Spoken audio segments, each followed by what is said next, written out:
बचपन का प्यार बहुत अजीब है।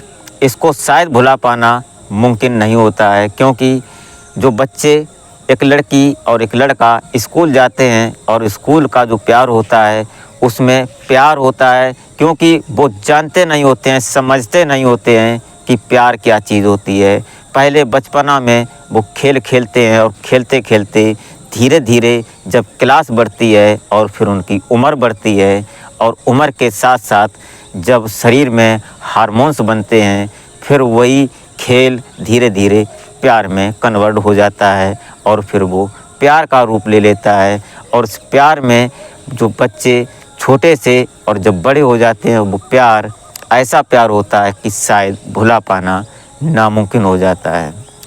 इस कहानी में भी कुछ ऐसा ही होता है कि स्कूल पे अनजान लड़के थे, एक लड़की और एक लड़का, जो कि एक रिश्तेदार होता है और एक उसी गांव का होता है, और उन दोनों में एक स्कूल में साथ जाने के बाद प्यार हुआ। और वो प्यार लगभग जब बिछड़ा तो 6 साल बाद मिला, और उसके बीच में ऐसी परिस्थितियां उत्पन्न हो जाती हैं जो कि उन प्यार को मिलना बहुत करारी बात हो जाती है। तो दोस्तों, इस कहानी में आप बराबर बने रहिएगा। कहानी बड़ी इंटरेस्टिंग होने वाली है, दिलचस्प कहानी है, दिल को छू लेने वाली कहानी है, और आशा करते हैं कि आप अपने परिवार, अपने परिजनों के साथ बेहद खुश, मस्त और खुशहाल ज़िंदगी जी रहे होंगे। तो आपसे पहले रिक्वेस्ट करते हैं कि वीडियो लाइक और चैनल को सब्सक्राइब कर लिया करें, ताकि हमारा हौसला बढ़ता रहे। तो नमस्कार, प्रणाम, मैं अजय कोहली। आज की जो सच्ची कहानी, दिल को छू लेने वाली कहानी मैं आपको सुनाने जा रहा हूँ। ये कहानी बिहार के बेगूसराय के एक गांव से शुरू होती है, और इस गांव में 2 परिवार रहा करते हैं। एक परिवार में एक बूढ़ी औरत होती है और एक परिवार में भी एक बूढ़ी औरत होती है।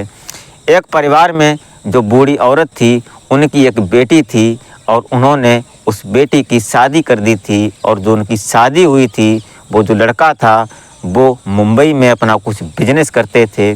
और उस परिवार में जब उस लड़की की शादी होती है, तो वो लड़की जो थी वो भी मुंबई में ही रहती थी।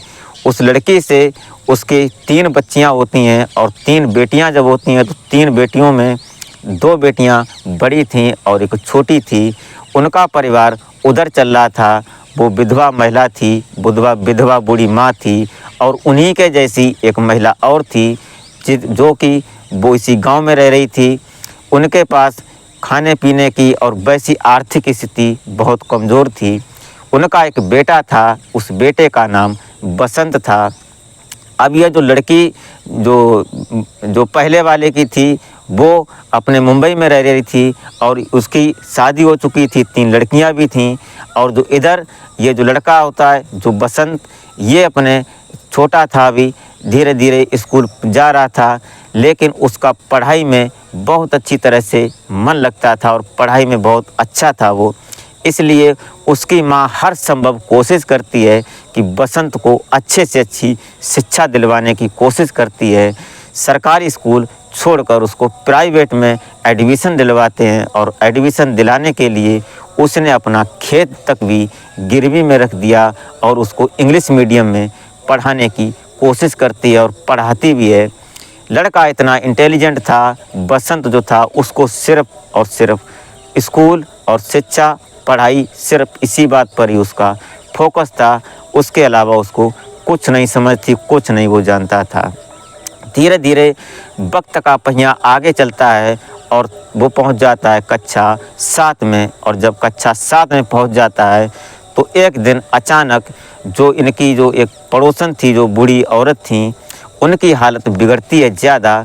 तो वो फ़ोन करती हैं अपनी, क्योंकि जो बूढ़ी औरत थी वो और जो बसंत की माँ थी वो अच्छी थीं, दोनों एक दूसरे के सुख दुख में मिलती जुलती थीं। और अक्सर देखा होगा कि गांव में जो होते हैं वो एक दूसरे के दुखों को बांटते हैं। अगर किसी को कोई परेशानी आती है तो वहाँ बैठते हैं, मिलते हैं, और वहाँ 4 बातें होती हैं, चर्चाएँ होती हैं उनकी अच्छाइयों की, उनकी बुराइयों की। और शहरों में ऐसा नहीं होता है। वहाँ तो अगर किसी के साथ कोई घटना घटित हुई तो आज बैठते हैं और उसके बाद कल अपने काम पे निकल जाते हैं। लेकिन रूरल क्षेत्र में आज भी देखा जाए तो प्यार, प्रेम और मोहब्बत ज़िंदा है, बरकरार है। ऐसा ही इनके साथ होता है। आज उनकी हालत ज़्यादा बिगड़ती है तो जो बसंत होता है, बसंत उनकी बेटी को फ़ोन करते हैं तो मुंबई से उनकी बेटी आती है और उनकी बेटी अपनी छोटी बेटी को साथ में लेकर आती है। अब जो छोटी बेटी थी उसको साथ लेकर आते हैं। उस बेटी का नाम श्वेता होता है। अब श्वेता स्कूलिंग कर रही थी अपनी, लेकिन जब यहाँ आ जाते हैं तो पता चलता है कि उनकी जो माँ थी वो ज़्यादा बीमार थी, इसलिए वो अब की बार प्लान करके आई थी कि शायद वहाँ रुकना पड़ेगा, माँ की हालत ज़्यादा ख़राब है, कुछ भी हो सकता है। ऐसा विचार करके श्वेता की माँ जब अपनी माँ के पास आती है और श्वेता अपनी नानी के पास आती है तो यहाँ कुछ समय रुक जाते हैं और रुकते हैं तो पता चलता है कि उसका स्कूल ख़राब हो रहा है। तो उसमें एडमिशन ओपन थे तो इधर जो श्वेता की माँ थी उन्होंने बसंत के साथ प्राइवेट स्कूल में दोनों का एडमिशन होता है, बसंत का भी और श्वेता का भी। कक्षा 8 में इनको एडमिशन मिलता है और कक्षा 8 में जब एडमिशन होता है तो दोनों की माँ अच्छी दोस्त थी, अच्छी प्रेम व्यवहार चल रहा था गांव का। तो साथ में ही दोनों बच्चे स्कूल जाते थे, श्वेता और बसंत। धीरे धीरे ये सिस्टम चलता रहा। कक्षा 8 से शुरू होती है, कक्षा 9 में जब पहुंच जाते हैं तो पता चलता है कि कक्षा 9 के एडमिशन के लिए बसंत के पास पैसे नहीं होते हैं। और जब एडमिशन तो हो जाता है लेकिन जो फीस होती है, फीस जमा करने के लिए जब पैसे नहीं होते हैं तो उन्हें लगभग 3000 रुपये जमा करने थे स्कूल में। और इनकी जो बसंत की माँ थी वो विधवा थी, उनकी 500 रुपये की पेंशन आती थी। तो पेंशन को वो इंतज़ार कर रही थी कि पेंशन आएगी तो हम तुम्हारी फ़ीस 500 रुपये जमा कर देंगे, बाकी बचेंगे वो अगले महीने जमा कर देंगे। ऐसे करके उन्होंने विचार कर रखा था, लेकिन उसको स्कूल में इतना टॉर्चर किया गया कि वो आज आया स्कूल से, उसके बाद तब तक जो ये इसकी जो श्वेता थी, ये श्वेता 2-3 दिन से स्कूल नहीं जा रही थी कि उसकी नानी की तबीयत थोड़ी गड़बड़ थी, इसलिए वो आज नहीं जा रही थी। तो आज श्वेता उसकी कॉपी लेकर आई थी और उसकी कॉपी से अपना कोर्स पूरा कर रही थी। लेकिन जब आज तीसरे दिन जब उसकी कॉपी वापस करने जाती है बसंत की, तो बसंत बोलता है कि तुम कॉपी अब मुझे मत दो, तुम ही इनसे पढ़ो, क्योंकि अब मैं स्कूल नहीं जाऊंगा, मेरी स्कूलिंग बंद हो गई है, क्योंकि हमारे पास फ़ीस के लिए पैसे नहीं हैं।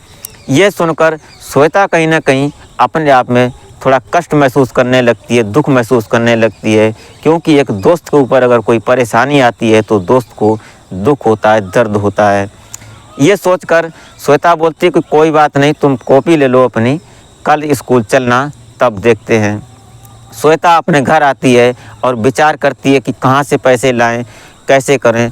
तो उसने अपनी मम्मी को बोला, और नानी के पास बैठी थी मम्मी उसकी, तो उसने बोला कि मम्मी मुझे कम से कम 1500 रुपये चाहिए। और श्वेता जो थी, श्वेता ने अपनी एक गुल्लक जमा कर रखी थी, उस गुल्लक को फोड़ती है, उसमें लगभग 2000 रुपये निकलते। ऐसे करके वो 3500 रुपये अपने पास लेती है और दूसरे दिन सुबह तैयार होकर स्कूल जाने के लिए बसंत के पास पहुंचती है। और बसंत अभी ढीला था क्योंकि उसको स्कूल जाना ही नहीं था। लेकिन जब श्वेता बसंत को पैसे देती है और बोलती है कि तुम स्कूल चलो, फीस जमा करो और अपना स्कूल करो। अब बसंत जब पैसे देखता है तो थोड़ा चौंक जाता है, बोलता है कि पैसे कहाँ से लाई, क्या है ये सब। बोलती है कोई बात नहीं, हमने गुल्लक बना रखी थी, अपनी गुल्लक को फोड़ दिया है और तुम अपनी स्कूलिंग करो। आज से उसका स्कूल गया और स्कूल से आज से शुरू हो जाता है। उसके बाद धीरे धीरे स्कूल चलने लगता है। कक्षा 9 के बाद फिर 10वीं आती है, 11वीं आती है और फिर इंटर में आ जाते हैं। स्कूलिंग चल रही थी, इंटर में आए जब, तो धीरे धीरे ये जो 10वीं कर लेता है उसके बाद ये छोटे बच्चों को ट्वीट करने लगता है, कोचिंग पढ़ाने लगता है। और श्वेता और बसंत दोनों पढ़ाते हैं बड़ी अच्छी तरह से, क्योंकि ये पढ़ाई में बहुत तेज़ तर्रार थे, बहुत अच्छे थे, इसलिए इससे बच्चे पढ़ने आते थे। उनसे जो पैसा मिलता था फीस का, वो पैसा बसंत को ही देती थी श्वेता, क्योंकि उसके पास पैसे की समस्या थी और श्वेता के पास कोई समस्या नहीं थी। उसके पिताजी पैसे भेज देते थे मुंबई से हर महीने और उनके पास खर्चा होता था, कोई पैसों की उनके पास दिक्कत नहीं थी।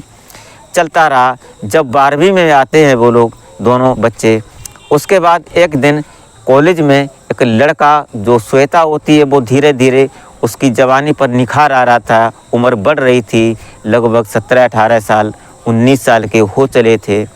धीरे धीरे अब जो लड़की थी उससे हर कोई प्यार करना चाहता था, उसको चाहने लगा था, जो देखता था उसकी तरफ अट्रैक्ट होता था। तो एक लड़का उसको एक दिन कमेंट करता है और बोलता है कि क्या हॉट लग रही हो। ये सुनकर जो श्वेता होती है उसको घूरती है और घूरने के बाद बसंत को बोलती है कि तुमने कुछ सुना नहीं। तो बसंत बोलता है कि क्या बोला उसने, कुछ नहीं बोला, उसने सिर्फ यही तो बोला है कि तुम क्यूट लग रही हो, सुंदर लग रही हो, और क्या बोला उसने। तो श्वेता बोलती है कि तुमको इससे कोई फ़र्क नहीं पड़ता। तो बोलती है कि फ़र्क क्या पड़ने वाली बात है, उसने बोला ही तो है, कुछ और तो नहीं बात है। श्वेता बोलती है कि जाओ अपने दोस्तों से या किसी से पता करो कि क्यूट का मतलब क्या होता है, हॉट का क्या मतलब है। अगर कोई लड़का किसी लड़की को हॉट बोलता है तो क्या मतलब होता है इसका। जब वो पूछता है किसी अन्य दोस्तों से अपने, तो वो बोलते हैं जो भी उन्होंने बताया। उसके बाद जब वो शाम को घर आते हैं और घर आकर जब श्वेता के पास ये जाते ही है, श्वेता के पास जब ये बसंत पहुंचता है शाम को, तो उससे बोलता है कि उसके सीधा किचन में जाता है और जो उसकी मम्मी होती है श्वेता की, वो अपनी माँ के पास बैठी थी, क्योंकि माँ की 2-4 दिन से तबीयत ज़्यादा ख़राब चल रही थी, इसलिए वो उनके पास बैठी थी और श्वेता किचन में खाना बना रही थी। वहाँ पर जब जाता है तो उसको घूरता है, आज पूरी नज़र से उसको देखता है और देखने के बाद स्वयं बोलता है बसंत श्वेता को कि वास्तव में श्वेता तुम हॉट लग रही हो। ये सुनकर श्वेता कहीं ना कहीं एकदम चौंक जाती है और वो अपना दुपट्टा उठाती है और अपने शरीर पर डालती है। उसके बाद बोलती है कि और बोलो, और क्या बोलना है तुम। आज तो जो बसंत होता है बोलता है कि तुम नाराज़ नहीं होगी, उस दिन तो तुम बहुत नाराज़ हो रही थी, लेकिन आज तुम नाराज़ नहीं हो रही, क्या बात है। तो बोलती है कि तुमसे हर कोई किसी से हर बात नहीं बोल सकता है, मैं तुम्हें पसंद करती हूँ और तुम मुझे पसंद करते हो, ये मैं चाहती हूँ, इसलिए तुम और भी बोलो जो तुम्हारे दिल में आए। अब दोनों एक दूसरे को आज नज़रों से देख रहे थे और पहली बार एक दूसरे को एक नज़र भरी, प्यार भरी नज़र से देखा। उसके बाद दोनों के अंदर एक प्यार उत्पन्न होता है। फिर धीरे से एक दूसरे को हक करते हैं, एक दूसरे के गले लगते हैं और जैसे ही गले लगते हैं तो श्वेता बसंत को आई लव यू बोल देती है। और जब आई लव यू बोलती है तो ये बात बसंत को मालूम नहीं होती है। तभी एक इत्तेफाक होता है कि जो बसंत की वो श्वेता की माँ होती है वो रोने लगती है, और जब वो रोने लगती है तो दोनों भाग कर जाते हैं, देखते हैं कि जो श्वेता की नानी थी उनका देहावसान हो चुका था और उनकी मम्मी रोने लगती हैं। अब धीरे धीरे गांव के सभी लोग इकट्ठे हो जाते हैं, वहाँ सभी लोग बातें होती हैं और सब। उसके बाद उनके पिताजी को फ़ोन कर दिया जाता है। श्वेता के पिता उन दोनों बहनों को साथ लेकर आते हैं और आकर दूसरे दिन उनका अंतिम संस्कार कर दिया जाता है। फिर धीरे धीरे लगभग 20 दिन और गुजर जाते हैं और जो प्रक्रियाएं होती हैं किसी की, जैसे 13वीं की वगैरह और ये सब होता है, वो सब होने के बाद जब 20-25 दिन और गुजर जाते हैं, फिर जाकर उनको सब अपने मुंबई जाने को तैयार होते हैं। तो श्वेता बसंत के पास जाती है और रोने लगती है, रोकर बोलती है कि आज मैं जा रही हूँ, अब मैं वापस नहीं आऊँगी, क्योंकि जो रिजल्ट आएगा हमारा वो हमारे पापा जी आएंगे लेकर जाएंगे, अब मैं यहाँ नहीं आ पाऊँगी। क्योंकि नानी अगर कुछ दिन और जीती तो शायद हमारा दोनों का भी जीने का शुरुआत हो जाती, जीने का तरीका मिल जाता। आज ही हमने दोनों ने प्यार किया और आज ही हमारी शुरुआत हुई और आज ही दोनों लोग अलग हो गए।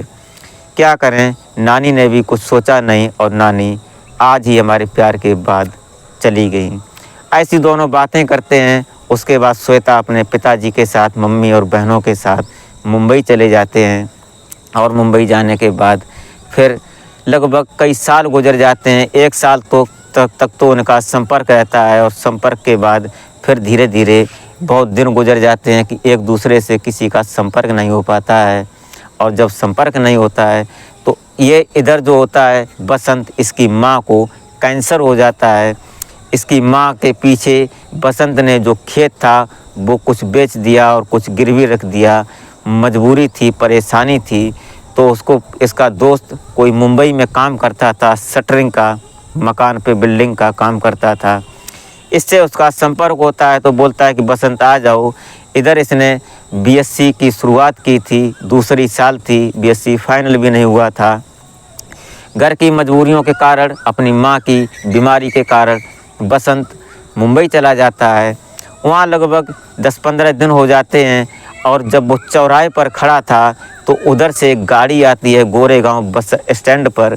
ये अपना टिफ़िन लेकर खड़ा था, लंच बॉक्स, क्योंकि झाड़ी करने जा रहा था। तब ये गाड़ी आती है और गाड़ी आकर जब सामने रुकती है, उसका विंडो जो गिलास होता है वो नीचे होता है और उसमें से आवाज़ लगती है कि इधर आओ।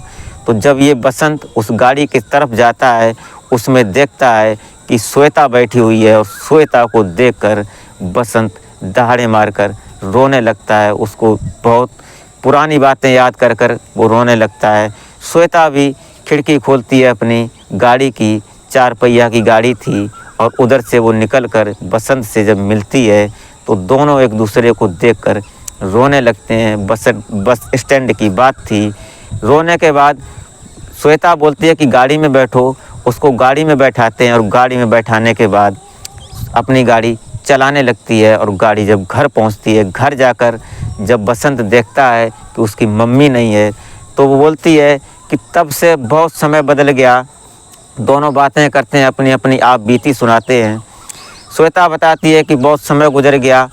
मेरे पिताजी की अभी लगभग 6 महीने पहले उनकी बीमारी के चलते उनकी मौत हो गई और वो इस दुनिया को छोड़कर चले गए।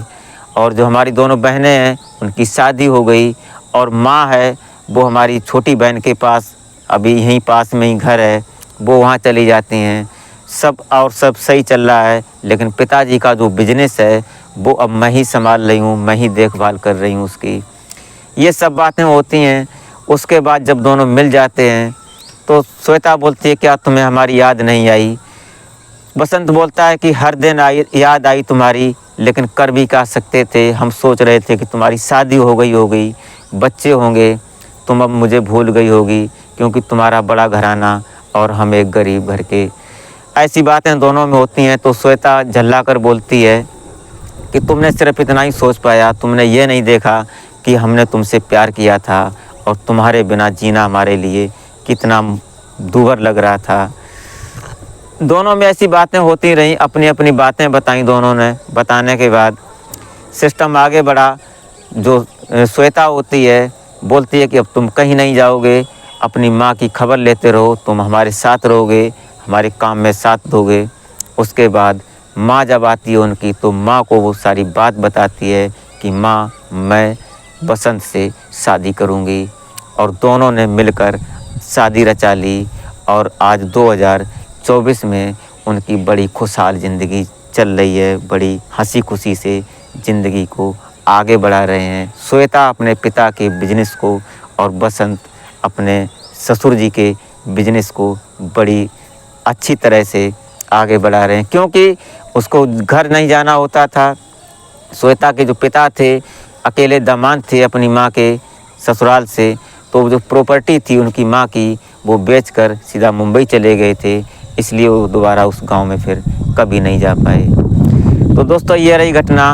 आप इस कहानी को क्या समझते हैं, कैसा आप महसूस करते हैं, एक कमेंट ज़रूर कर दिया करें और कमेंट में अपनी राय ज़रूर दें।